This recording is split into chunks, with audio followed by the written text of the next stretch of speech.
this budget is being presented at a moment when there is a very rare balance for India.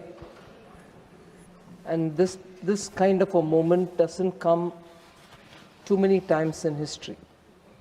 A rare moment when our macroeconomic balance, which is unique to achieve, I'm saying it more with responsibility rather than claiming it as a marker with which I want to start commenting on the observations of the honorable members. It is an achievement of the entire country. It is the achievement of our people to have a wonderful balance, that is, you're having a good high rate of growth of the GDP, and there is a low inflation which is being held at that kind of a level for continuously some time. I'll get into the details. This kind of a unique balance, high growth and low inflation, and that is why, not an observation made by the ministry, but I think the Reserve Bank of India had used the expression Goldilocks moment. It is not something which the ordinary citizen of India is going to relate to as a terminology. But it is a rare moment, is something which all of us can recognize, and it is not by fluke or some rare coincidence that we've arrived here. Tremendous effort, granular details in planning, and timely action that we can continuously do as a government has been undertaken, and I will elaborate it as I go down when I'm talking further on this topic. So that kind of an ideal condition for sustained growth, inclusive development, and maintaining a balance of our inflation. At one point in time, there are people who commented to me saying, should the inflation be a bit higher than what it is? Because for good growth, you need that, and that's where this whole debate about real growth versus actual growth and so on. So it is a rare moment for us, and it gives us, therefore, the confidence for planning for the next decade, 2 decades, let us say, till we reach Viksit Bharat 2047. And therefore, this budget, whilst recognizing the external challenges and the kind of situations of uncertainty which prevails all over, still has had the advantage to be able to give that kind of a lead to the common public that this has the direction, the challenges prevail, but our destination is Viksit Bharat. Therefore, how to keep that growth at a level which is sustainable and at that highest level that we've reached. So that is the backdrop with which this budget has been prepared. Sir, the National Statistical Office gave the first advanced estimate. The real GDP growth there in that advanced estimate is projected at 7.4% for the year 25-26, with a nominal growth rate at around 8%, while CPI inflation has softened to nearly 2%. So this is that combination that I'm talking about of a strong growth. Price stability is really uncommon globally and reflects the strength of India's economic fundamentals. And this, I would place again, at the cost of repeating, is an achievement of the people of India. And there is no way anyone can decry saying, oh no, but this economy is probably dead, this economy is not really doing well. These kind of naysayers are only mocking at the people of India who are really doing their bit to contribute to India's growth. So the union budget, therefore, sir, in presenting 2026-27 budget, is designed to lock in these gains convert these macroeconomic stability factors into long-term productive capacities, and to extend this growth trajectory into the coming decade as well. So in this, Atmanirbharta is an important element, and that principle of Atmanirbharta will be kept in mind in everything that we plan for the economy. We have built domestic manufacturing capacity, and that is very obvious. And energy security is also something which we've kept in our minds while preparing the budget. So we have also ensured that citizens also become Atmanirbhar in their own spheres of life.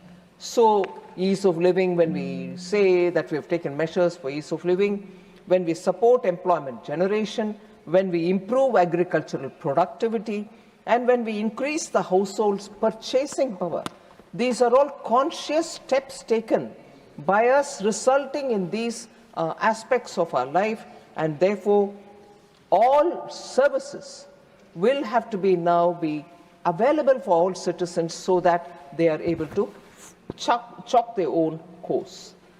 So therefore in this budget you also see, sir, that to develop our human capital, we have set a target of creating 1 lakh allied health professionals over the next 5 years. And that scheme is supported by a total allocation of 1,000 crores for this year only, for these next 12 months. This will create employment opportunities in the health sector and also simultaneously improve the health services and promote medical tourism in this country, which is already being serviced by many hospitals, many cities. But now we want that to be very well established with good quality and standard at all levels. Sir, we are also establishing, and this is something which has been a part of one of the budget documents, the budget speech had an appendix, even there the details are given for all to see. We are establishing a high-powered Education to Employment and Enterprise Standing Committee that will ensure our youth are ready for services sector, where we aim to capture nearly 10% of the global market by 2047. So this standing committee, I would want to take 1 minute to elaborate on what exactly is this standing committee going to be doing. The standing committee will prioritize on IT, fintech, logistics, healthcare, tourism, and also creative services. So when they prioritize on these sectors, because we are saying we will capture the global services sector to a level of about 10% by 2047, these are the probable sectors where a lot of service sector related entrepreneurship can develop, and for which the standing committee will prioritize on these sectors. They will look at closing the skill, infrastructure, and credit gaps. The standing committee will also suggest reforms for standards, for accreditation, and for digital regulation. It will help expand AI, cloud, and professional exports. These are areas in which we want exports to increase. Our people are capable of doing these things, remaining in India, and that kind of a global servicing will actually give them the export earnings, because they will be exporting services. It will look at embedding AI curricula in teaching and methodologies and in teaching curricula, and teacher training as well, and reskilling our engineers. So this committee, sir, will also look at ways in which formalize informal work.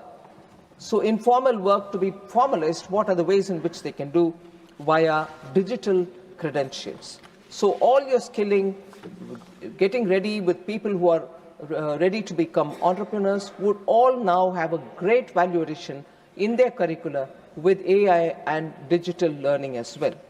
So if the budget is looking at services sector, we are also emphasizing on manufacturing sector. We will scale up manufacturing in 10 key areas. So manufacturing being given priority will be shown in the way in which these 10 sectors find a place in the budget and also have a clean plan for this year, for the next 5 years, and leading up to 2047. So what are those sectors? Biopharma.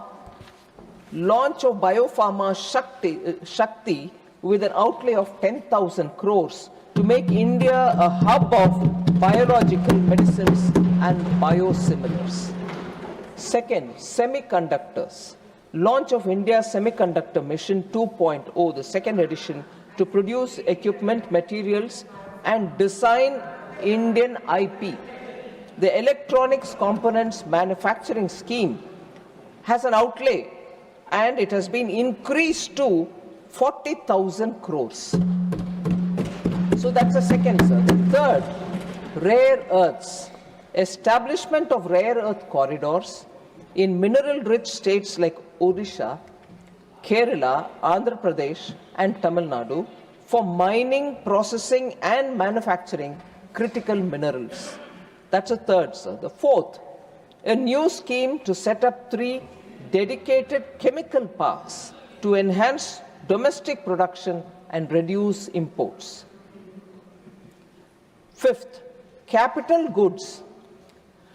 Setting up of high-tech tool room in CPSEs and a new scheme for enhancement of construction and infrastructure equipment to manufacture high-value equipments like tunnel borers, and I expanded during my speech that it need not just be on heavy machines which are used for laying roads or laying the metro, but also for today's urbanization, multi-storied apartments.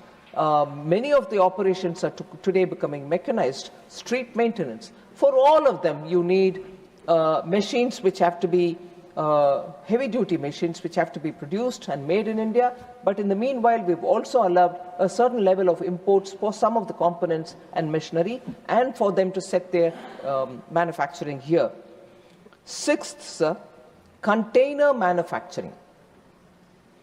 A dedicated scheme with an allocation of 10,000 crore to create a globally competitive container manufacturing ecosystem within India. Seventh, mentioned in the budget but not much spoken outside, sports goods. A dedicated initiative to promote the manufacturing of affordable sports goods. India is likely to host the Commonwealth Games. We are also going to be pitching for the Olympics. So Indian sportsmen need affordable but international class sports goods. So we will be promoting the manufacturing of such high quality sports equipments within India. Legacy clusters. So when we are talking about manufacturing in India and there are units which are being established, large production of frontier technology matters are also being considered. But does it mean that we'll forget the existing clusters where MSME had flourished over the decades? No. So we have said 200 legacy industrial clusters will now get rejuvenated. Their cost competitiveness will improve and also will help them to obtain technologies that they'll need. So legacy clusters will be made a lot more modern with AI and digital technology being made available to them. Ninth, textiles. An integrated program featuring Samarth 2.0 for skilling and also a textile expansion and employment scheme for modernization and setting up of mega textile parks is also part of this budget. So for MSMEs, we are creating champion MSMEs, meaning at least the medium-sized ones which have potential to grow bigger. We want to support them whilst equally supporting small, medium, nano enterprises, those who have the potential to grow. Last year, you would recall, sir, that we had expanded the limit for the definition of MSME itself by increasing the turnover limit so that a medium-sized industry doesn't have to fear that he might lose all the benefits that he gets by being an MSME if only he had the opportunity to grow by growing. So for such medium-sized industries, we want to help them to come out of it, but at the same time, without losing earlier comforts or the support system which existed for them. So for that, building champion MSMEs, the budget introduces 10,000 crore in the name of SME Growth Fund, Small Medium Enterprises Growth Fund, and mandates the TREADS platform for CPSEs to solve liquidity issues, because TREADS platform has given them how to ways in which they can monetize the bills that they've obtained, not really waiting for the final. But here, we have emphasized now through this budget that all CPSEs will have to become part of the TREADS platform, so that every bill gets paid in due time, or else the monetizing of it will happen. And that will set a precedent for private sector large firms also, which delay payments for the MSMEs, but getting onto the TREADS platform, it's all transparent and very clear for everybody to see that timely payments of their dues for the MSMEs itself will be a very big relief. And in the budget, we've made it mandatory now for CPSEs to get onto TREADS platform. So we're also providing professional support for these MSMEs through corporate mitras with the Institute of Chartered Accountants of India, the Cost Accountants of India, company secretaries. We are creating corporate mitras who will go through a process of learning, who in turn can help MSMEs to help with such issues which need professional assistance. So additionally, of course, customs duty exemptions have been provided for critical minerals like lithium and cobalt, and capital goods for manufacturing of lithium-ion cells, nuclear energy, aeroplanes, and so on. We'll also be developing an integrated East Coast industrial corridor so that the eastern region will benefit by getting greater connectivity with the rest of the country. And a node will be set up, we said, in Durgapur. So these steps actually mentioned in the budget is a proof that our resolve to build a resilient and self-reliant India, not just by talking, but by putting money and planning for the next several years. So in this, I wish to emphasize that this is the Council of States. I urge all parties and honorable members to encourage their respective state governments to participate actively in these schemes which are announced, many of which will operate in a challenge mode. So the sooner they come with an exhaustive planning, looking at all the filters which prevail in the PM Gati Shakti, what will be the footfall, what kind of connectivity it has, where are the railway stations or ports connecting these areas, and so on. If the filters are looked into and any state comes up for these mega schemes which we have announced, they can stand to benefit. So that is one of the reasons we have chosen not to mention the names of the states for these particular mega announcements.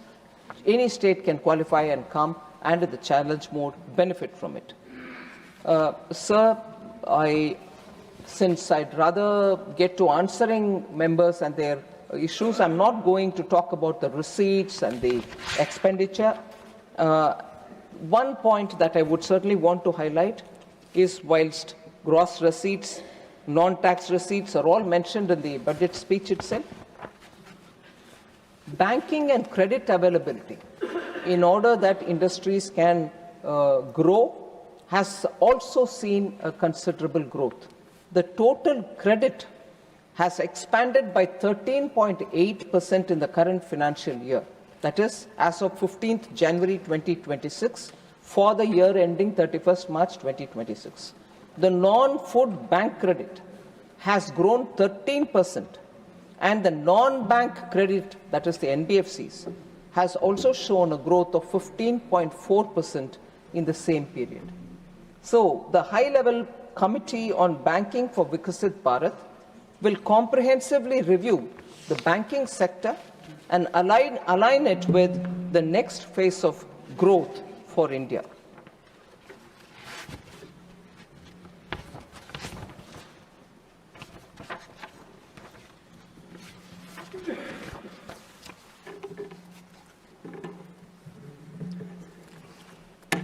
So, sir, therefore, without getting into the details, once again, since they are all seen in the budget speech itself and the budget documents are available, I would seek your indulgence and start responding to the points which members have raised.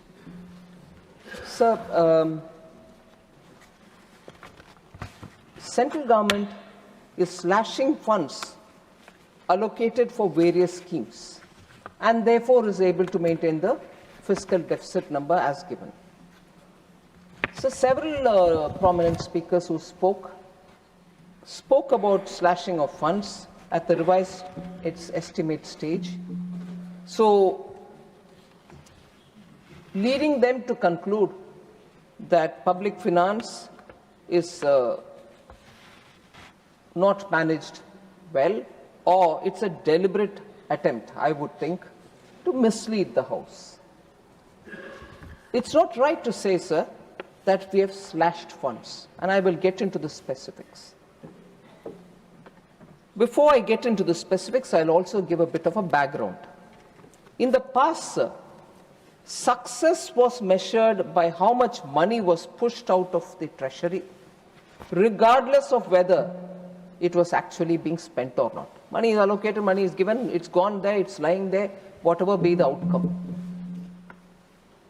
Thousands of crores kept lying idle in the bank accounts of implementing agencies. At the state government or while the central government, sometimes you borrowed money, you gave it, and we are paying interest on it. So it also created a huge float in the banking system. So clearly, a glaring need for reforms in that aspect was before all of us. So through the public finance management system, the single nodal agency, SNA Sparsh as we call it, we have now absolute visibility of where the money goes, where it remains, where it gets spent, where it doesn't get spent, and where it is lying idle. We have a clear visibility. And equally, this system has given us the advantage that just in time we can release for the state which wants the money for that particular purpose, and that will be based on the state's own share which is getting spent. So the state put their own share and spend the earlier installments given by the center, after which the funds under the scheme are released further to them. So strictly the money goes when it is required and gets utilized, and on getting utilized the second tranche goes, and so on. So, sir, we do not blindly release more just because we need to book expenditure. We do not do that. We ensure that the money is released only when the ground level work demands it. And on that, the state and the center can have a conversation, and if it requires, we will release. So I would like to categorically state that there is no denial or stopping of fund to any state or any scheme. So, through the SNA Sparsh, therefore, we have created a system which is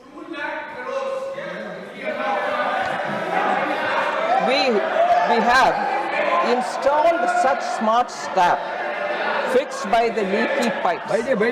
Fixed the please, let her complete her speech. This isn't slashing expenditure. Please, it's precision and accountable governance. It's an assurance to the taxpayer that every rupee is accounted for. It's an assurance to the taxpayer, I repeat, that every rupee is accounted for. Sir, and therefore, I'm not just talking you here. Please take your seat. Every time you cannot disturb the house like this, please take your seat. I have introduced a new Nothing will go on record except the Finance Minister's speech. I have introduced a new statement 4AA in the expenditure profile which shows fund balance under single nodal agency Let her accounts reply. She will reply with the all your states questions. and the Please, union please, territories take your seat. in respect of centrally sponsored schemes. So, sir, the center's funds are not a free pool of cash that can be used. It is hard-earned contribution of every Indian citizen. We refuse to squander this money simply to meet a deadline. We Let her refuse complete to your squander speech. this Please take money your seat. just because we have to meet a deadline. There is a very transparent process and we go by that. The change in the allocations of budget estimates and revised estimates is a standard, transparent and healthy practice, which is not new to us, it's been there always. Sir, I think sometimes we have to get to some of the details. There's a poor history, for whatever reason. I'm not pointing fingers at anybody, but poor history for accounting or not spending fully, particularly in social sector schemes. And that becomes a very big issue when we have to talk about it. What are the causes, sir, for underspending? Policy paralysis, disdain for governance, poor policy planning and execution. So large unspent funds remain there, particularly in the social sectors, its schemes, and I will now compare our 10 years with the earlier 10 years also. There can always be an observation saying, okay, now you have 10 years, why can't you? We are improving, but 10-year patch of the earlier government, look at the amount of unspent amount. Sir, 14 major social and rural sector ministries. I've taken them, 14 major social and rural sector ministries, compared 2004 to 14 with 2014 to 24. Because the concern comes about unspent money, you are remaining without spending, you're crunching that, and therefore you're having fiscal discipline, fiscal deficit number achieved. No, I want to tell you that between 2004 and 14, in these 14 major social and rural sectors, 94,060 crore of budget expenditure was left unspent during the UPA era. 94,060 crores. Now, between 2014 and 2024, that has drastically come down to 1%, meaning 37,064 crores is all that is left unspent in these 10 years. So when 94,060 crores of budget was left unspent, it made up for 6.4% cumulative budget estimate, whereas here it is just 1%. Under NDA, Prime Minister Modi's government, only 1% in these social sectors are remaining unspent. I want to place these data because it's important. Why? Just as questions are being asked about these monies are remaining unspent, you're crunching this number and therefore fiscal discipline, equally, the very same people would ask about, what's your debt? Why is it growing? Why are you borrowing so much? I find पारस्परिक विरोधाभास है इसमें. खर्च नहीं करोगे और खर्च हम ज्यादा कर रहे हैं मगर खर्च नहीं किया, और इधर बोल रहे हैं नहीं खर्च करो उधर मगर बोरोइंग क्यों बढ़ रहा है? बोरोइंग बढ़ेगा जब कैपिटल एक्सपेंडिचर बढ़ना चाहिए क्योंकि एसेट क्रिएट कर रही हो. So this mutual contradiction has to be resolved by people who are asking this question. So, Congress sheds crocodile tears about rising debt. Sir, you want us to borrow more money and release funds also to the states? I want to say this, sir.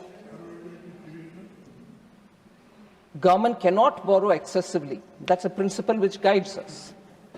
The Congress is obsessed about outlays. Kitna outlay? इसमें कितना दिया? कितना दिया? कितना दिया?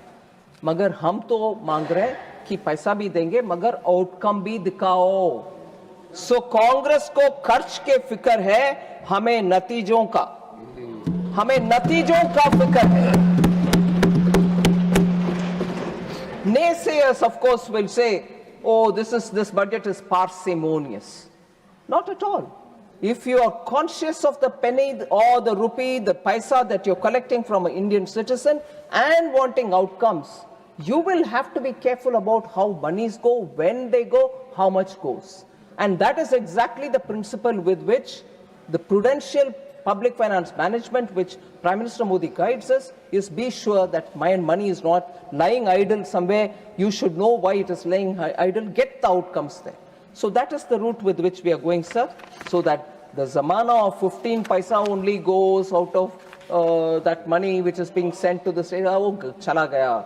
Modi ji ke samay par har paisa jo jana hai wo jayega. इसीलिए 2014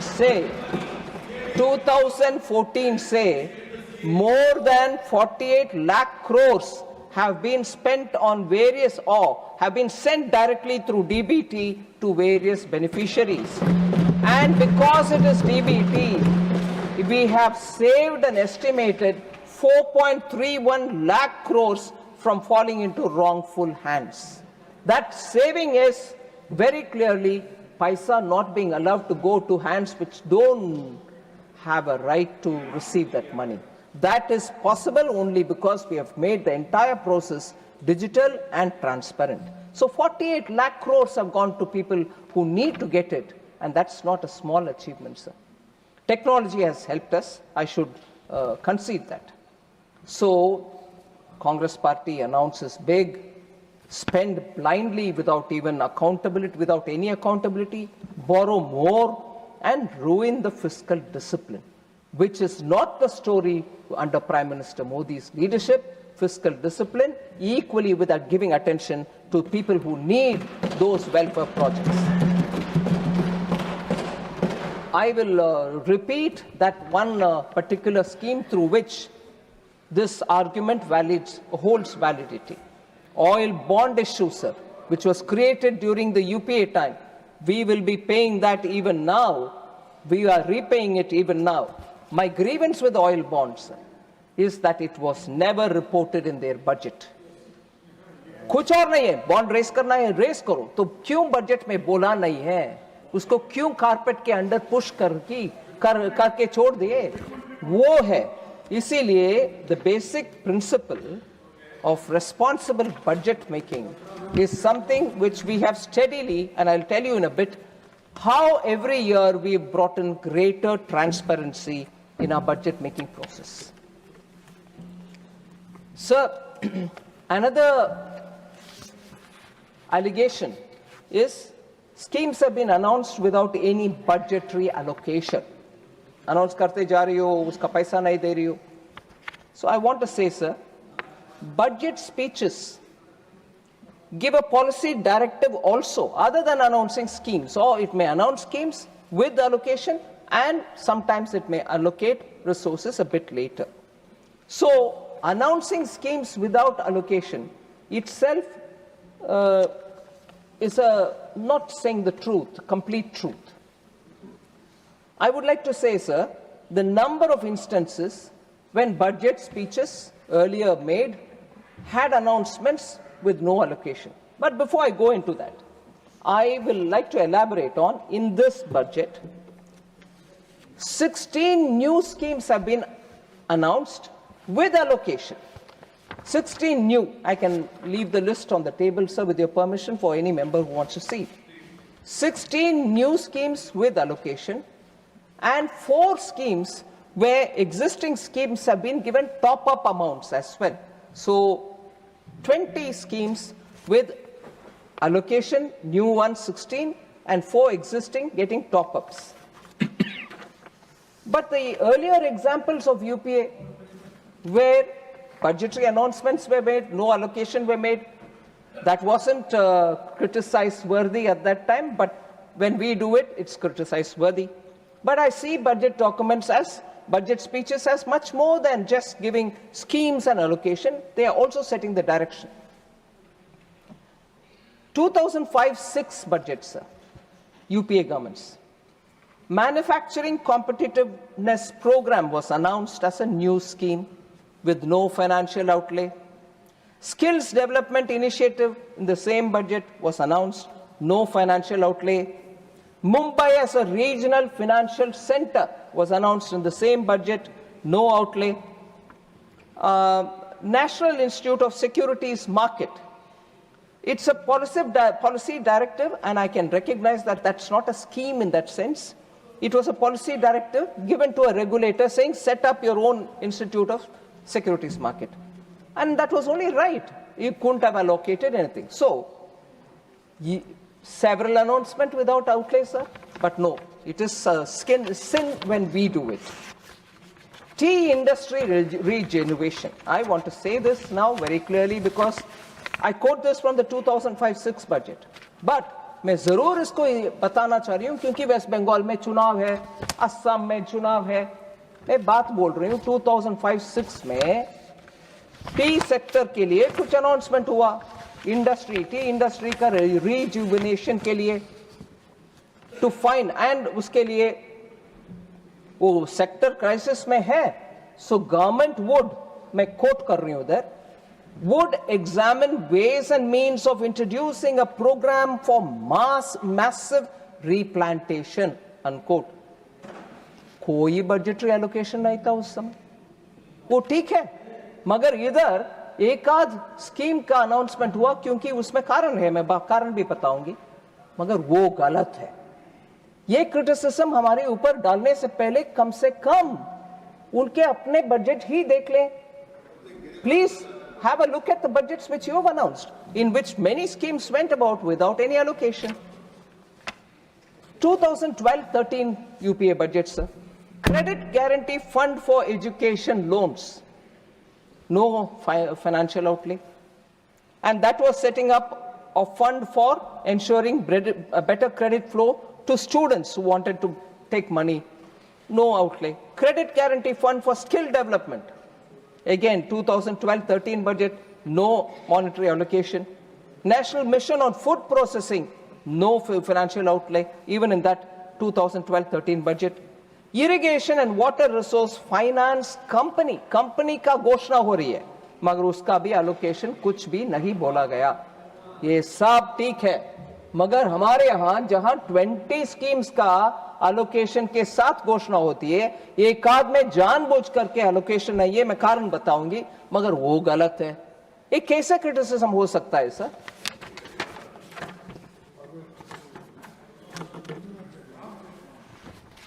One more similarly UPA budget 2011-12 national manufacturing policy announce किए हैं. मालूम है कि पॉलिसी है वो, फिर भी 2014 तक, क्योंकि ये 11-12 के बजट है, 14 तक उसमें कोई कुछ एलोकेशन नहीं है, कोई कुछ ग्राउंड लेवल में काम दिखे नहीं, मगर हो गया अनाउंसमेंट विदाउट एनी एलोकेशन. वो ठीक है. सो क्रिटिसिज्म करने से पहले थोड़े सोचना चाहिए कि ये क्रिटिसिज्म जैसे बोलते हैं, you point one finger that side 3 points at you. ये तो कम से कम समझ में लेना चाहिए, आना चाहिए. सर, क्यों हम, उनके सरकार हो हमारे सरकार हो, क्यों बजट में अनाउंसमेंट करते हैं बिना अलोकेशन? इसका भी हम महत्व समझना चाहिए. In the interest of the House and the other larger citizens who watch, I would like to state why union budget is more than just an accounting statement or allocation exercise. Very often, budget speeches set the policy roadmap for the government. Often, the government wants also to signal a shift in strategic priorities. So, announcing the scheme in the budget speech establishes that executive intent. सरकार की intent establish हो जाता है. फिर at an appropriate time, after proper vetting and clearing of by the competent authorities, the allocation will come through. In many cases, sir, the schemes get announced with some token allocation, 1 crore, 10 crore, 100 crore, depending on the scheme. Then a head of account is created in the ledger. उसके बाद ही उसका major allocation का announcement होता है. It can happen during supplementary demand for grants later in that year. Sometimes a scheme is announced, but it requires an enabling legislation. So legislation पारित होने तक हम इंतजार करते हैं, इसमें allocation नहीं देते. So I'm sorry, many of the वरिष्ठ members know all this. फिर भी क्योंकि opposition में बैठे हैं और criticism तो सरकार के खिलाफ करना है, so हम करेंगे. Every person, even remotely associated with the finance ministry, understands all this. But I was surprised to hear it. Sir, also, there was this a bit patronizing comment, if I may be allowed to say it. The budget is forgetful of the past. Budget is never forgetful of the past, at least because those which we don't need to copy, I will never be forgetful of the past. Sir, glorious past hai to cherish it forever. Remember it every time. Every time you make a budget, remember it. But if it is a tarnished past, मैं तो संभाल कर रहना चाहती हूँ, उस past से सीखना चाहती हूँ, गलती ना करें. So we don't forget, this budget is not forgetful of past. It remembers the fragile 5 days. It remembers the double-digit inflation days. It remembers the policy paralysis and also the scam-filled days. It remembers banks were forced to lend just with a phone call without doing any KYC or anything of that kind. Deficits were kept high and spending on capex was reduced. So, shrinking opportunities, and उस समय का नारा ये था jobless growth. मैं जरूर ये सबको ध्यान में रखूंगी, forget नहीं करती हूँ past को, मगर उससे सीखने लायक विषय ही सीखती हूँ. Of course, I don't need to elaborate about the even earlier license quota Raj, how that economy had to be changed and so on. इसीलिए 2014 में ना करते हुए 10 साल के बाद हमारी सरकार व्हाइट पेपर ले आए on the Indian economy, and it was laid in this house in February 2024. So past को forget करना impossible है.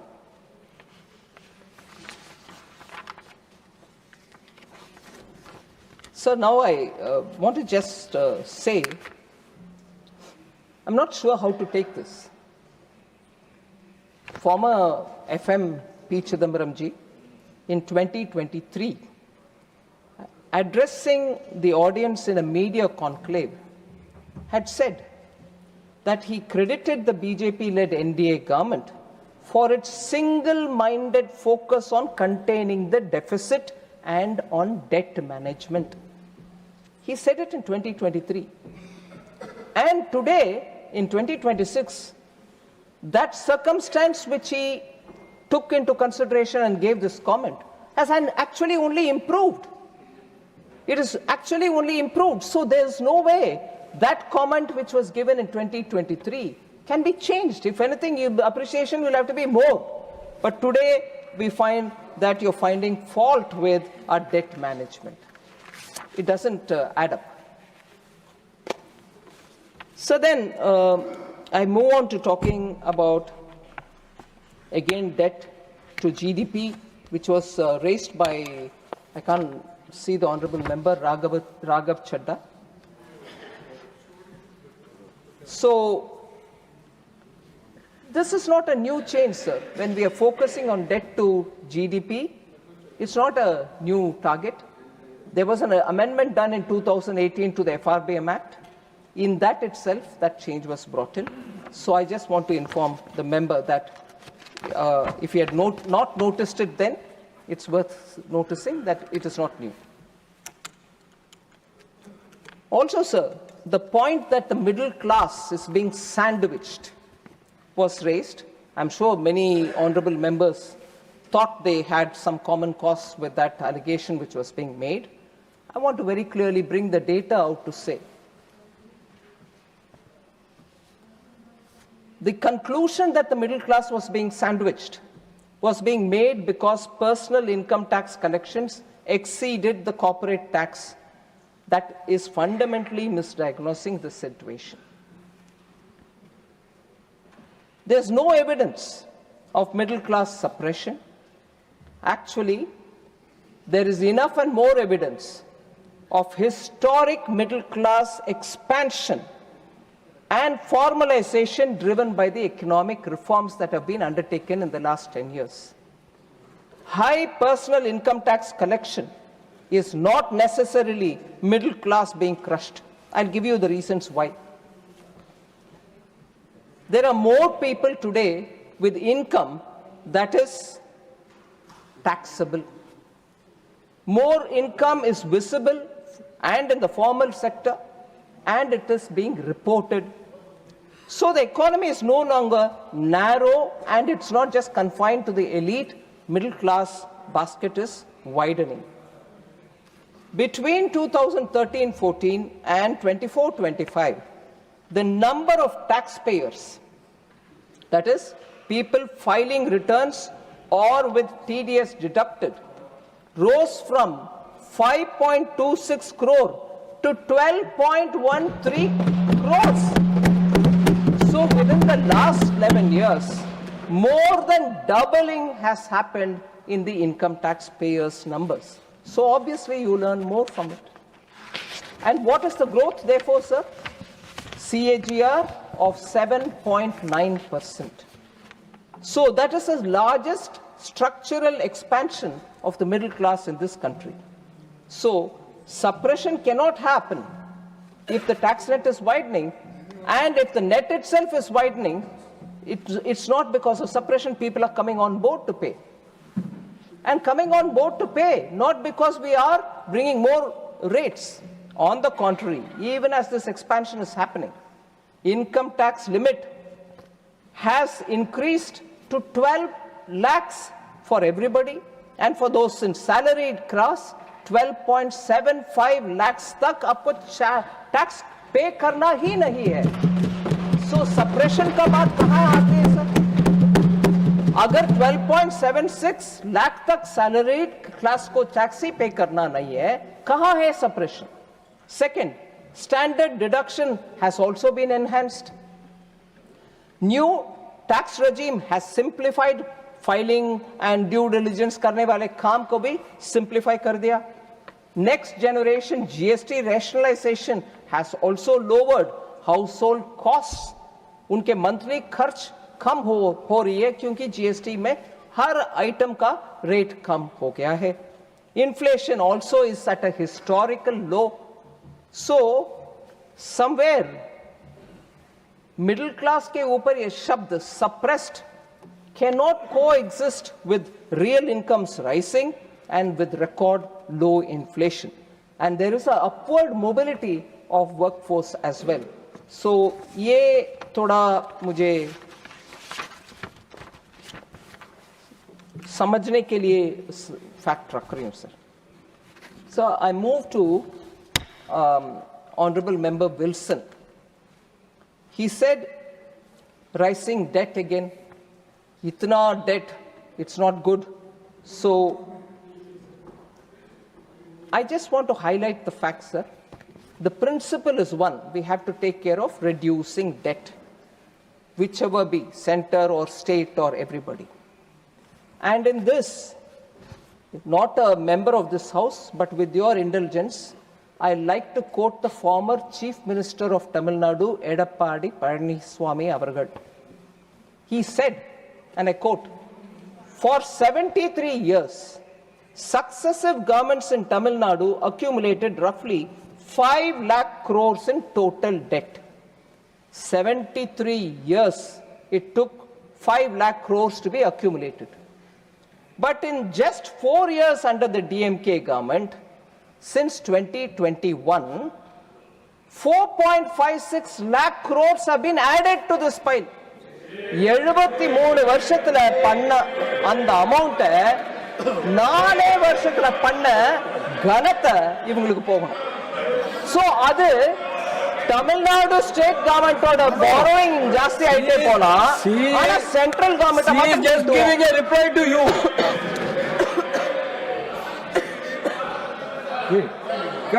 You by the let be our Sir, we are listening to her very quietly. She is also talking whatever she wants to tell us. She is giving advice. We'll take her. But the Tamil Nadu government has committed nearly 4 lakhs crore debt. Earlier it was like that. Are you speaking on Tamil Nadu budget or Indian government budget? This is not fair because election is there. Because election is there and AIDDMK No, only 1 minute. leaders quote she is doing it. Only 1 Outside minute. speech who is nothing to do with this house. This is unfair and I condemn She is such. giving an answer to a question raised by a member of this house. Please. Tamidaraji, please take your seat. Tamidaraji, please take your seat. Tamidaraji, please take your seat. Please take your seat, all members. Please. Sir, thank you very much, sir. Sir, when you stand up to answer criticisms, you will bring in facts. Sometimes facts can be very difficult to digest, but I will state it because they are facts. Okay, sir? No. Why you are worried about? She is quoting on quotation only. Please, Tamidaraji. Sir, Nothing will go on record. Please, Tamidaraji, please, my dear. Except finance minister's reply, nothing will go on record. please sit down. Please, all of you, please take your seat. Sir, with your Please. permission. Yes. Since John Britas ji is saying something, on that specific point I want to answer him, sir. Honorable member Tambidurai, senior member, who's been, deputy speaker in Lok Sabha, has said something, I value it. But you think it's because we are in alliance. What is Dr.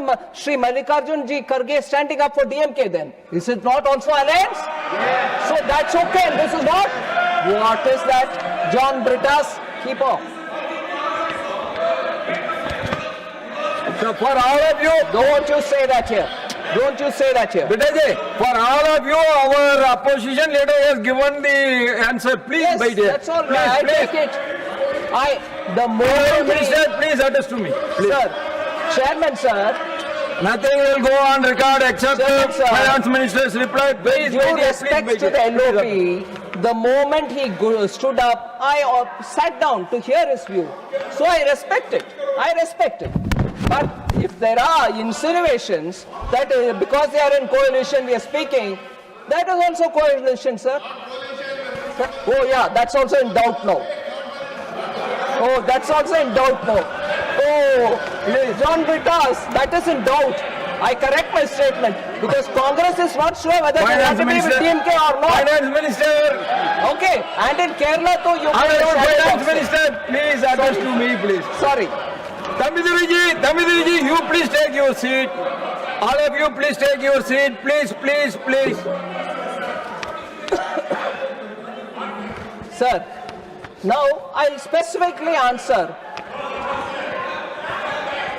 Kanimori NVN Somu, who's an honorable lady member of the house. She said, No. Sir. Sivarajinji, you please take your seat.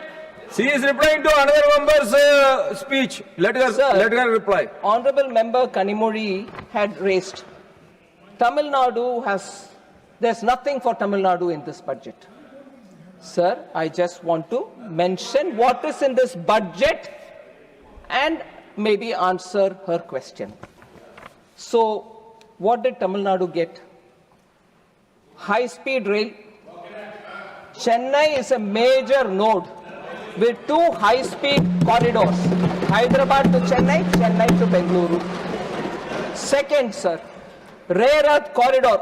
Tamil Nadu is explicitly named for a dedicated rare earth corridor. And if I may add, the only state to have two corridors, defense corridor, rare earth corridor as well. Third, Adichanallur Heritage Development is selected among 15 sites for experiential heritage development with conservation labs and curated public access. Fourth, ecotourism trails. Budget has announced bird watching trail in Pulikat Lake and mountain trails in Podigai Malai, both of which in Tamil Nadu. 5, coconut promotion scheme which will replace old and non-productive trees with high-yielding saplings in major growing states, inclusive of Tamil Nadu. 6, of course, Kerala. Tamil Nadu is being... Sir. No, I want to ask you one thing. You don't want the coconut grower to get benefited. You tell me that. No, please take your seat. Why you are interfering? Let every coconut farmer get the benefit of it, please. First listen to Tamil Nadu. Finance Minister, please. Finance Minister, please address to me. Sir. Please address to me. Fisheries, duty-free high seas fishing and tripled duty-free input limits 1% to 3% for seafood processing, boosting coastal Tamil Nadu incomes and exports. Other than that, sir, this is the 6th item. 7th, textiles, modernization and employment program under Samarth Plus, Samarth 2.0, skilling for Tirupur, Coimbatore garment clusters is not for Tamil Nadu. 8th, leather and footwear, duty-free inputs extended to shoe uppers and export window extended from 6 months to 1 year. Import something duty-free, do your work, export it not within 6 months, export it even after 6 months till 1 whole year. That will give comfort to small manufacturers. So leather, and that will directly cut costs for units, small units, which are in Ambur, Vaniambadi and Chennai. That's not Tamil Nadu, sir. Then, automobile and electrical vehicles, customs exemption on capital goods for lithium-ion cells, critical mineral processing, strengthening Chennai-Hosur EV ecosystem. And the 10th, sir, girls' hostel. 1 hostel per district. 38 hostels can be built in Tamil Nadu. That's not for Tamil Nadu, sir. And even better. And even more. And even more. Sir, when we said city economic regions, where we are giving from Government of India 5,000 crore per city economic region for 5 years, 1,000 crore per year. Tamil Nadu's urban agglomerations like Chennai, Coimbatore, Madurai can all be contenders for it. They can get it for themselves if only they come and bid for it at the earliest. Similarly, sir, B, you asked for it. No. B, Minister, please address to me. yes, sir. Sorry, sir. Regional medical hubs. India's healthcare capital, everybody claims, I also accept it. Chennai is well placed to secure one of the 5 medical hubs that we want to establish for care, education, research, and for Ayush. They can have a medical hub. Similarly, university townships, sir, Tamil Nadu can bid along CBIC, that is a Chennai-Bangalore corridor, or the East Coast corridor, which goes Chennai to Kanyakumari. Have a university township or a chemical park. 3 plug-and-play parks can be aspired for. Manali, Kadalur are all places where chemical industries are located. So are these not for Tamil Nadu, sir? Sir. Tamil Nadu MP should thank Finance Minister now. Sir, health. There are several members. I'll name some of them. Randeep Surjewala ji, Ashok Mittal ji, Rajiv Shukla ji, a lot of them mentioned. Heal in India is something which we announced several budgets ago, and we continue to build on that. Now 26-27 budget strengthens the entire health value chain. Healthcare infrastructure is being improved. NIMHANS is a very reputed institution in Bengaluru.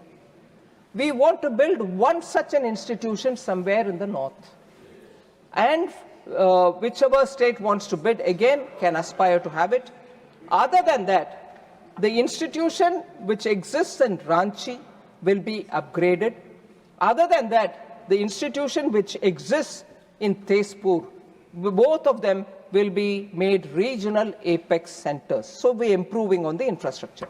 Also, we are expanding by 50% the emergency and trauma care capacity in the district hospital level all over India. For the district hospital, emergency and trauma care is being improved by 50%. Also, sir, the workforce pipeline will be expanded decisively because 1 lakh additional allied health professionals for the next 5 years will be created, and they will be serving within India or find jobs anywhere else as well, but they will be qualified. 4, a care system, a care ecosystem is also being carefully nurtured. 1.5 lakh caregivers for elderly, for wellness, and for medical device operations are being readied. This year itself, they will be available as skilled caregivers. So other than this, 1,000 crore for allied health professionals is also being allocated in this budget. More than that, the medical value tourism, 5 regional medical and integrated hub is being planned.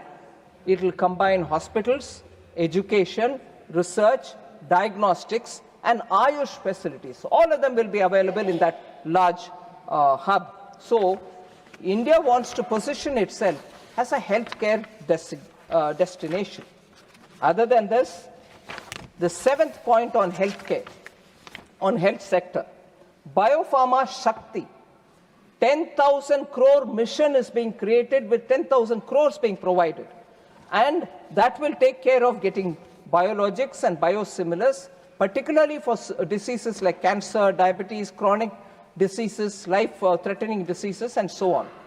This will be supported by 3 new and upgraded NIPERs, which is the National Institute of Pharmaceutical Education and Research. Already there are 7 NIPERs in this country. We will be adding 3 more to them. A national network of 1,000 accredited clinical trial sites will also be established so that science-based approvals can be given for tests that they do. So that is also for health, sir. And the 10th point that I want to say is full customs duty exemption for 17 cancer drugs have been given.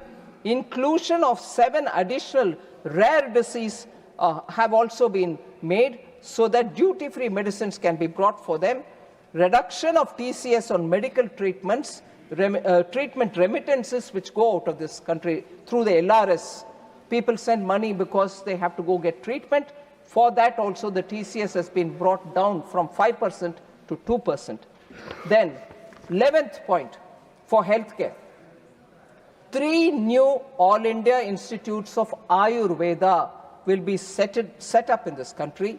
Upgraded drug testing labs, expanded evidence-based research will all happen. The WHO recognized traditional medicine center which is also going to be expanded. Other than that, sir, for Divyangjan, for assistive healthcare, we have made assistive technology marts from where they can easily take equipments which they need for ease of living, and we have enhanced the capacity of Alimco, which produces such assistive devices for Divyangjan and for senior citizens. So finally, allocations, sir. Department of Health Research sees a significant jump, 4,821 crore, which is a 23% increase is being allocated.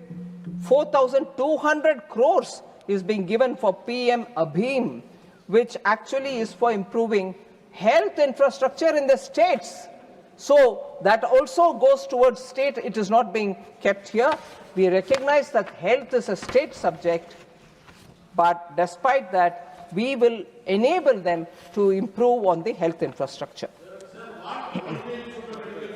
Sir, the next one, sir. The poor, there is Please, high inflation. please, bite. There's this, Please, bite. there is this claim, oh, there is high inflation and therefore common citizens are suffering. I want to highlight the facts, sir, basic facts. Inflation is at a historic low, even though growth is at a high. There is no inflation crisis in India today. Inflation has been tamed, anchored due to stability and the steps taken by the government. Retail inflation has actually been on a downward trajectory from 6.7% in FY23. It has come to 1.7 in FY26. I want to highlight the fact that there will be a new CPI basket and announcement being made by the MOSPI soon. That will be updated. Consumer price index will be determined on that based on a new base year. But in the current series, based on that 2012 base year, sir, which on the basis of which data has been released from January 2015, clear 10 years. In this data cycle of the CPI, the inflation has never been lower than this. 2011-12 base year, उसमें 2012 का number को 100 मानते हुए, if you go on calculating after that, 2015 से वो data भी बाहर आ रही है. 2015 से लेकर 25 तक, इससे कम कभी inflation नहीं हुआ करता था. It was never low as much as it is today. So people who are saying high inflation, it's hurting people, kindly look at the data. And just want to compare it with advanced economies, sir. UK is at 3.4%. US is about 2.7%. Many emerging markets have not seen this kind of a number. So India is actually maintaining its inflation low, not by chance. It is actually a strategy. I want to clearly tell that we have made sure not just blunt monetary tools, but we have a calibrated mix of fiscal policy, trade policy, and also supply side interventions that we've made over and over again, as a result of which today inflation is where it is. Just for example to say that there are conscious efforts taken by the government which is resulting in inflation being low. Dynamic duty management. When edible prices go up, we make sure that the basic customs duty is brought down proactively, so that, take the example of June 2025, sir, it was reduced to 10%, as a result of which immediately we could get some edible oil and make sure the market didn't suffer for want of edible oil.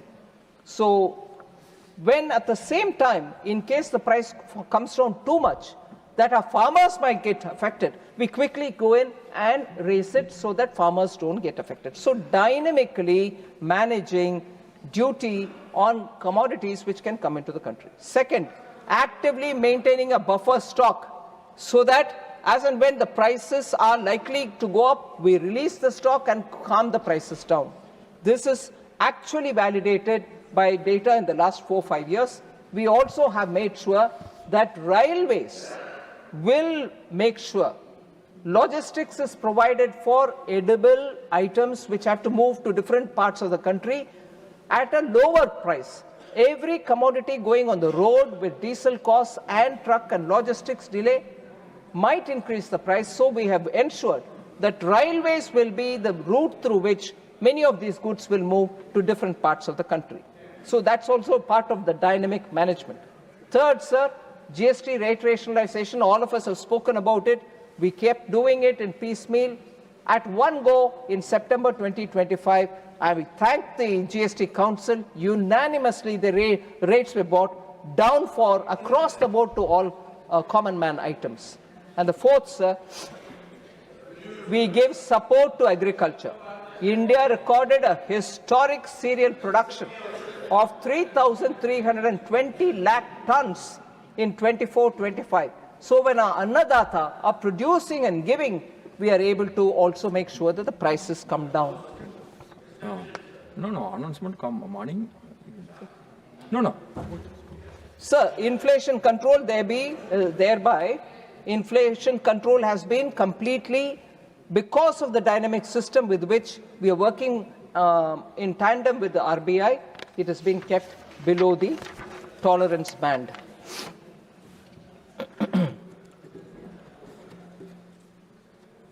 Sir, employment and unemployment has also been discussed.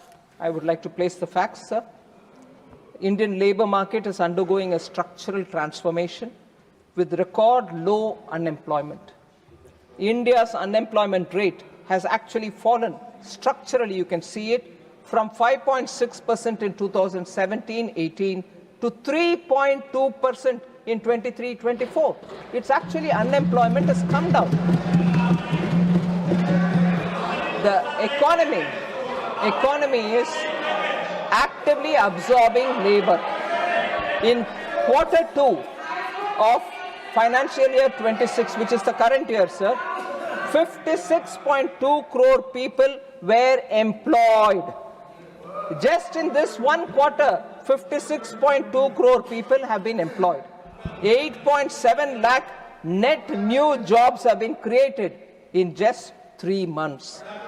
So, the annual survey of industries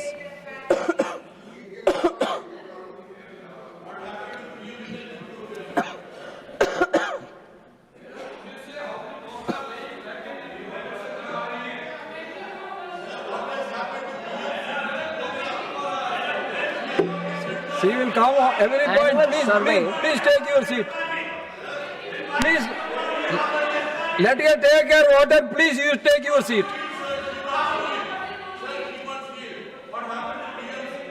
Please address to the chair. Sir, annual survey of industries records a 6% year-on-year increase in manufacturing sector employment, adding over 10 lakh organized sector jobs in a single year. Importantly, the job quality is also improving. Large factories, which is 100 plus workers जिसमें है, large factories nearly doubled in the last decade, and their growth is 6% CAGR. So it clearly shows that there is more stable and higher productivity with better paid jobs. Sir, also, the total estimated employment in the formal manufacturing sector showed a robust growth, 5.92% in 23-24 over the previous year, 22-23. More importantly, sir, I'm sure members will be happy, the female workforce participation has also nearly doubled from 23.3% in 2017-18 to 41.7% in 23-24. 26.2% of proprietary establishments are now female-headed, with manufacturing leading this shift. So, economy where women are entering workforce and entrepreneurship at this scale, sir, cannot be an economy without jobs. Growth without jobs was the UPA era story, not now. Sir, gig economy is also expanding. I don't need to highlight that. I'm sure all the members are conscious. The gig economy expanded by 55% from 77 lakh workers in 21, the financial year 21, 120 lakh in FY25. So, e-Shram portal, over 31 crore unorganized workers have been registered January 2026. So all of them are also getting covered under Social Security. 54% of these registrants are women. So I have more to say on skilling, labor codes, and they think I will hold on there, sir, because there are few more particular questions. Entertainment industry. Honorable Member Jaya Bachchanji had asked this question. I want to say there is nothing in this budget for the entertainment industry. I'm very sorry to say, sir, she's a senior member. That's not right. This budget actually has entertainment. Actually, one of the earlier announcement also that sustained work attention has been given. We treat the industry, we treat that sector as an industry, and the budget recognizes AVCGC, animation, visual effects, gaming and comics, and the content creation economy as a growth engine. And as a result, support has been announced. Indian Institute of Creative Technologies, which is in Mumbai, will now help in skilling and creating content creator labs in 15,000 schools across the country. 500 colleges will also have it. 2 million professionals will be created by the year 2030 because that will be the requirement of that sector also. Now, content creating is not what we commonly hear, oh, he's a content creator for social media. No, it is a highly skilled effort where art, drawing, and also storytelling all become part of the digital world, and they have to create it for the digital universe. So it's a highly expertise-based sector, sir. So that actually has been announced. So that will feed into VFX, gaming, OTT, animation, post-production, and design. That's the backbone of the entertainment industry. So that's what we are doing. Other than that, the budget creates new monetizable work for these creators. The National Destination Digital Knowledge Grid is also designed to document cultural and heritage sites, is explicitly generating jobs for these filmmakers, digital storytellers, editors, animators, and researchers. So we are not just doing any token gesture towards this area. It is actually being given the prominence and the resource allocation. A new National Institute of Design is also being announced. There is skill shortage in the production of design, costumes, sets, and visual aesthetics. We need people who need to be trained in these areas as well. So the biggest intervention, other than what has been announced in the budget, biggest intervention other than what is being announced in the budget is when we held Waves 2025. Waves was a global industry platform. Over 90 countries participated in it. 10,000 plus delegates were there. 1,000 creators were there. More than 300 companies were there which participated in it. And 350 plus startups and nearly 1 lakh footfall was seen in that event. So are these not efforts towards entertainment industry, sir? I want to inform. Okay, please address to the chair. So this orange economy concept itself, which we brought in, are all aimed at the entertainment industry. So I want the honourable member to take cognizance of these announcements.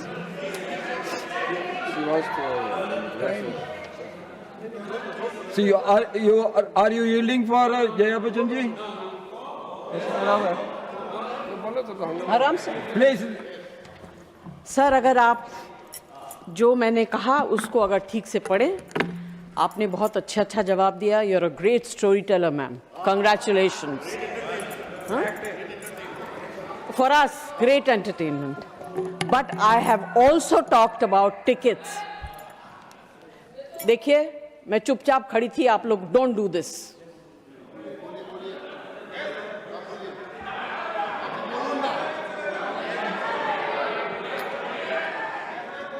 Bhajanji, Sir, you get the house in order. You please address. You please attest I to the chair. spoke about the entertainment tax. I spoke about tickets. What about this? I'm not talking about institutes of design.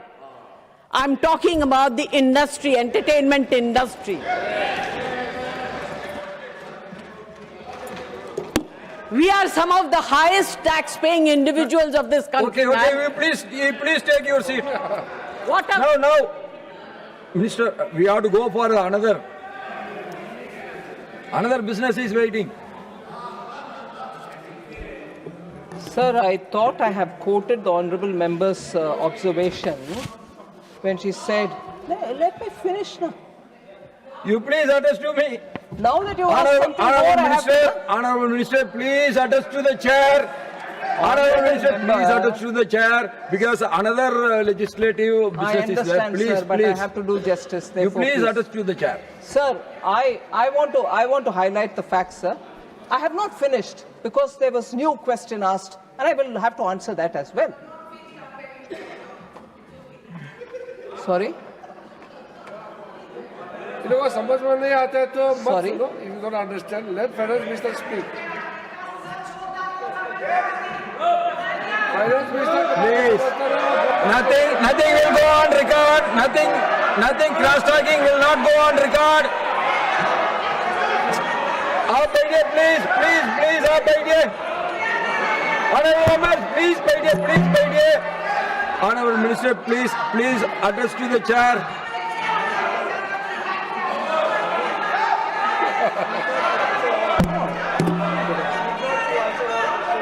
Please address to the chair.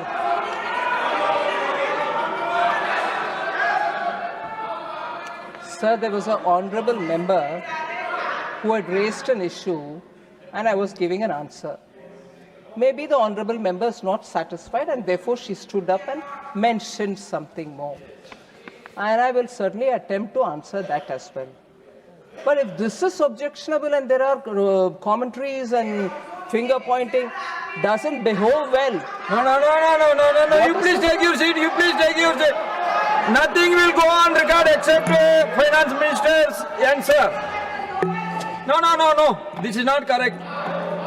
So, just to stand up and point a finger and shout somebody else down is not going to help, sir. I will wait and answer that. No need. I've given the data. If you don't want to listen to that, don't gesticulate. Address to me. Address to the chair. Don't give up running commentary here. Vocal cords are not given only to you. Vocal cords are there with everybody. Please address to the chair. Nothing will go on record now. A member has asked a question. Nothing will go on record. Please take your A seat. member Please has address asked a to the chair. question. I yielded with your permission. I am willing to answer further for the Yes. question that she's answered. Please answer Ask to me. her. Why should it irritate other members, sir? When their turn comes, they can ask your permission and ask me a question. I will answer them. And this kind of a running commentary, gesticulating from seats, I'm sorry, I'm sure you will not entertain that. The Finance Minister politely yielded. I yielded and I will answer. The honourable member, sir, I've answered. Maybe she's not satisfied, but on the specific question where she's raised, the ticket prices, entertainment industry is suffering because these prices are too much, I must humbly submit. Entertainment tax, ticketing of films are all state subjects, sir. No point in asking me.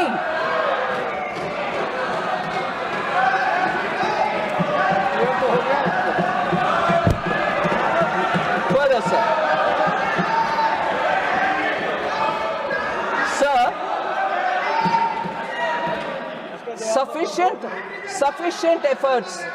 Sufficient efforts have not been taken up for senior citizens is a point which was mentioned by one of the honourable members. I want to You please respectfully submit. you had enough Our time culture, has been sir. given. Please बैठिए. Our culture has taught us to pay utmost respect to our elders. No. Nothing will go on record except Finance Minister's speech. You please take your seat. Please. Sir, Please address to the chair. our culture teaches us to pay respect to our elders. Union Budget 26-27 has made several announcements for senior citizens. I want to say that, sir. We have Why- announced the building of a strong care ecosystem that specifically covers geriatric and allied care services. Let her answer. You please I take like your seat. care.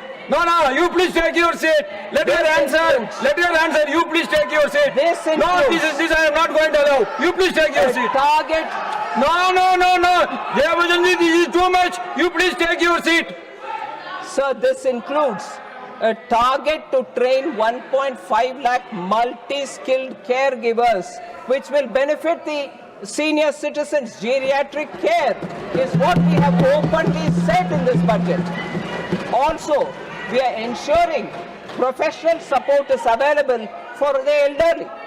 Also, the 1 lakh allied health professionals that we will provide for the healthcare will also be helpful for our senior citizens. Second, sir, the assistive technology marts that we are establishing, through which modern retail style centers are being provided, these technology marts will allow senior citizens and also Divyangjan to see, to try and to purchase assistive products. This is also for senior citizens, sir. Also, custom duty has been exempted for 17 cancer drugs and 7 drugs of rare diseases. Sir, particularly for senior citizens, Nothing will go on record except Finance Minister's reply. Honorable Leader of the House. Honorable Leader of the House, please. I need your protection. The Honorable Finance Minister is answering the debate, final debate, and the way the opposition members are raising the issues. I think they should restrain themselves, and we should see to it that the debate should go in a healthy manner.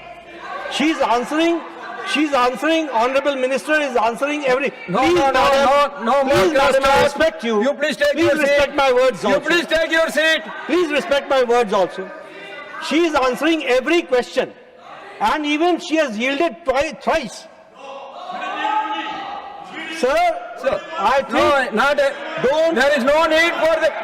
Oh, John Bidas, बैठ जा यार. She cannot yield to every member, please. So, sir, I will request you that let the minister answer, and if there are any questions, she is always ready to answer. But let the debate continue, sir.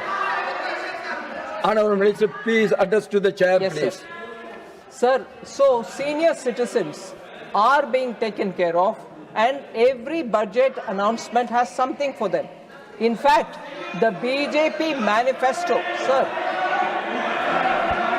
the BJP manifesto very clearly promised to provide benefits to senior citizens at 70 years or over under the Ayushman Bharat. Irrespective of income levels, we have included all senior citizens 70 years and above into Prime Minister's Jan Arogya Yojana. So accordingly, free health cover is available, which is 5 lakh per year, is provided for all senior citizens aged 70 and above, irrespective of their socio-economic status. And in this, is it just an announcement? 96.73 lakh Ayushman Vandana cards have been issued already. 33,000 hospital admissions have happened, worth 2,155 crores, which have been authorized under Ayushman Vandana Yojana. And this is exclusively for senior citizens. Sir, GST on important items have also been brought down, which will be of help for the senior citizen. 33 life-saving drugs, 0 GST. 5% GST on some medicines, which were higher earlier. GST on health insurance premiums have come down from 18 to 10%, 0%.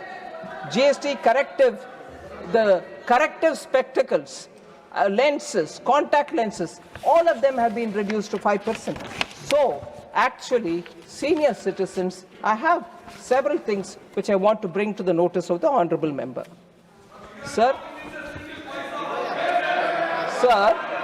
farmers Nothing will go on record except the finance minister's answer, please.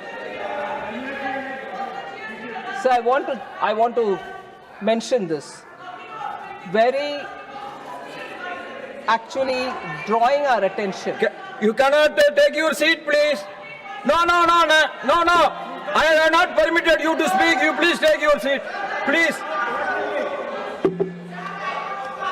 Sir, farmers are...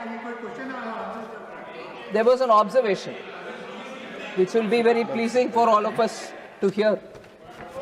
Very attractively put, but I'll give an answer for that, sir. Farmers are happy in Texas, not in Tamil Nadu. They are happy in Kentucky, not in Karnataka. Wisconsin, and not in West Bengal. I'm sorry to say that farmers, I want to explain this, sir.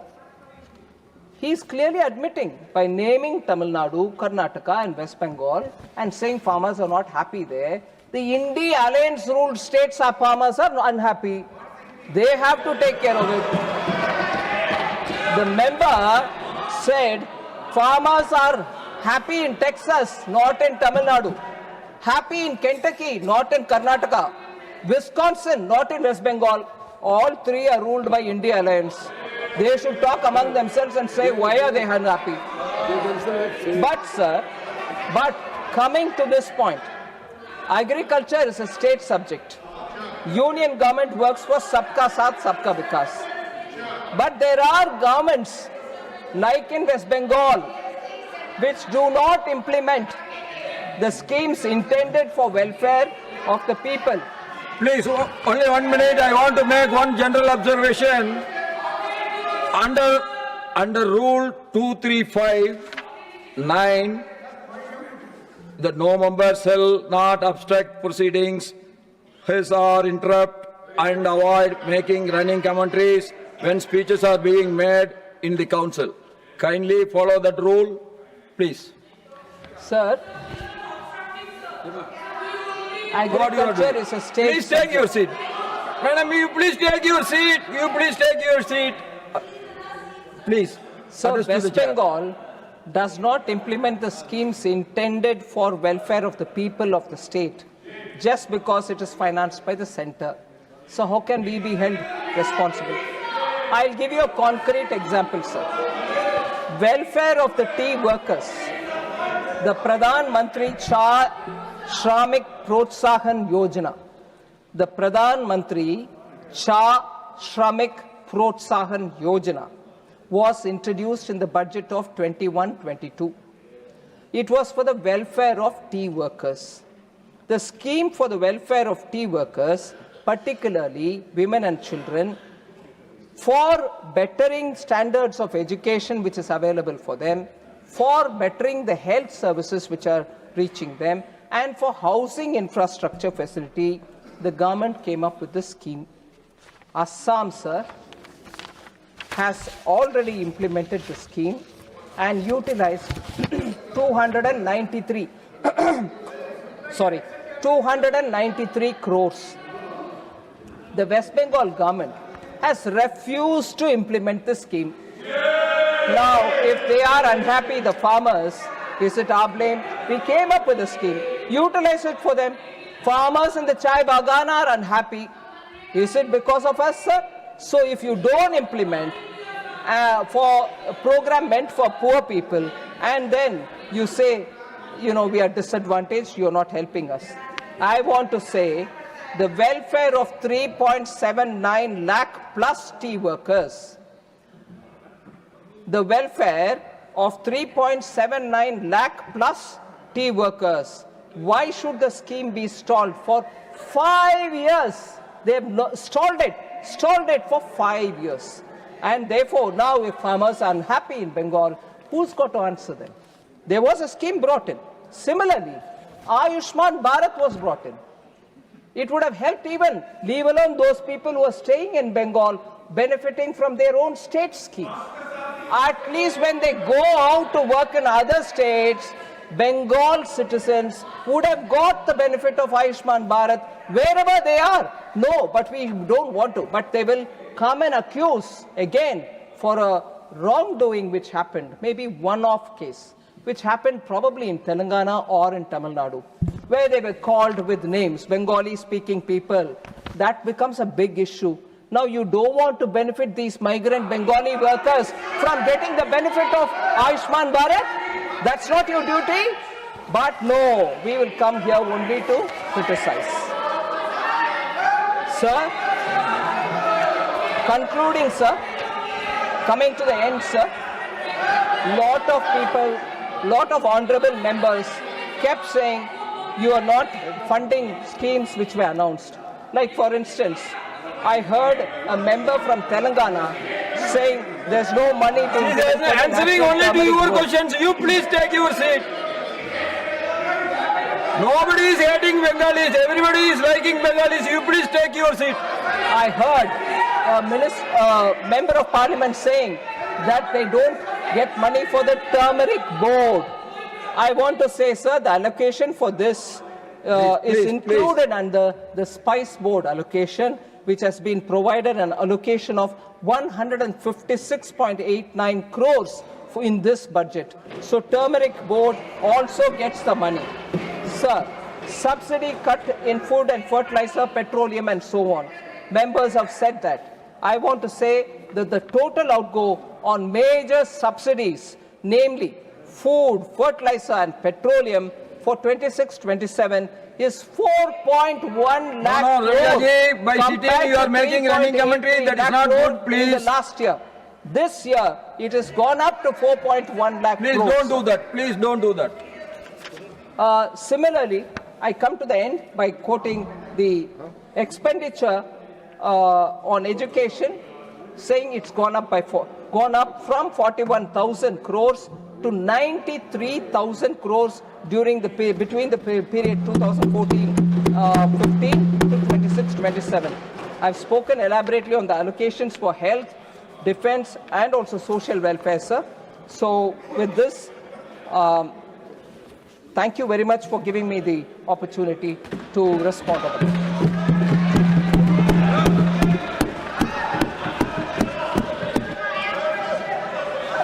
Dr. Mansukh Mandi.